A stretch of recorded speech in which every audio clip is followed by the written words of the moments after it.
قرآن پاک میں جا بجا نماز سے متعلق نماز قائم کرنے کا حکم ہے، برائے مہربانی نماز پڑھنے اور نماز قائم کرنے کی فرق کی وضاحت فرما دیں۔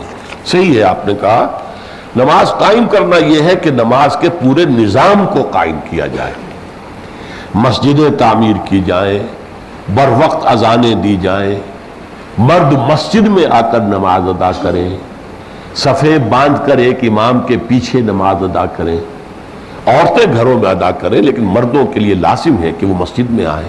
یہ نظام ہے، اس کا اوقات کا نظام ہے، اس کے لیے مسجدوں کی تعمیر ہے۔ اذن اللہ ان ترفع ویذکر فیہا اسمہ، وہ گھر جن کو اللہ نے حکم دیا ہے ان کو بلند کیا جائے، ان کی تعظیم کی جائے۔ مساجد اللہ کے گھر ہے۔ ایک حدیث میں آتا ہے کہ یہ جو تم زمین پر بیٹھ کے آسمان میں تاروں کو دیکھتے ہو، ایسے ہی آسمان والے اس زمین کے اندر مسجدوں کو دیکھتے ہیں۔ یہ مسجدیں چمکتی ہیں، یہ تاروں کی طرح روشن ہوتی ہیں، اس لیے کہ ان میں اللہ کا ذکر ہو رہا ہے، اللہ کا نام لیا جا رہا ہے، تسبیح و تحمید ہو رہی ہے، رکوع و سجود ہو رہا ہے۔ تو آسمان والوں کو اس زمین کے اندر یہ مسجدیں جو ہے یہ کواکب کی طرح نظر آتی ہیں۔ تو یہ ہے نظام قائم کرنا۔ پھر اس میں جمعے کا نظام ہے، اور جمعہ جو ہے وہ سرکاری طور پر اسلامی ریاست میں، نجی طور پر نہیں ہو سکتا۔ عام مسجد آپ جہاں چاہیں تعمیر کر لیں، 5 وقتہ نماز وہاں ہو سکتی، جمعہ نہیں ہو سکتا۔ یہ جو ہمارے ہاں ہے یہ تو سارا بگڑا ہوا نظام ہے، ایک ایک گلی میں 2 مسجدیں اور دونوں جامع مسجدیں۔ وہ جامع اور اس کا عام مسجد کا فرق ہی ختم ہو گیا۔ وہاں تو یہ تھا کہ وہ جامع مسجد جو ہے وہ ایک حکومتی حلقے کے اندر ایک ہی ہوگی۔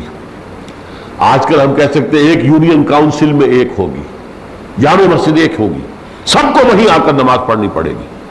عام مسجدوں میں جمعہ نہیں ہو سکتا، اور مسجدوں میں خطیب از خود کوئی شخص جا کر نہیں کھڑا ہو سکتا، بلکہ یہ ہے کہ وہ حکومت کا معین کردہ خطیب ہوگا، وہ خطبہ دے گا، کسی اور کو واعظ کرنے کی اجازت بھی نہیں۔ یہ نظام ہے، نظام جمعہ۔ اور اسی لیے یہ تھا پہلے ہمارے ہاں بڑا مسئلہ تھا کہ دیہات میں جمعہ نہیں ہوتا، بلکہ مصر جو کہ ایک قصبے کی مانند ہو کوئی جگہ، وہاں جمعہ ہوتا ہے۔ تو میں تو بچپن میں کئی مرتبہ میں نے ذکر کیا ہے، سرسا ایک مقام تھا جہاں میری بسم اللہ بھی ہوئی تھی، 4 سال 4 مہینے 4 دن کا جب ہو گیا تو بسم اللہ ہوئی۔ پھر ایک بڑی مسجد تھی وہاں مرکزی، بہت اونچے مینار تھے اس میں میں نے قاعدہ پڑھا، نورانی قاعدہ۔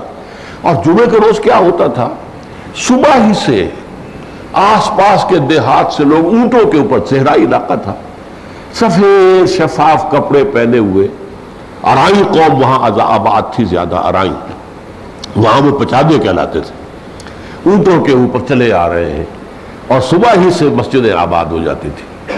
کہیں یہاں واعظ ہو رہا ہے، کہیں یہاں کچھ اور ہو رہا ہے، کہیں قرآن پڑھ رہے ہیں، کہیں نفل پڑھ رہے ہیں، یہ صبح سے مسجد آباد ہوتی۔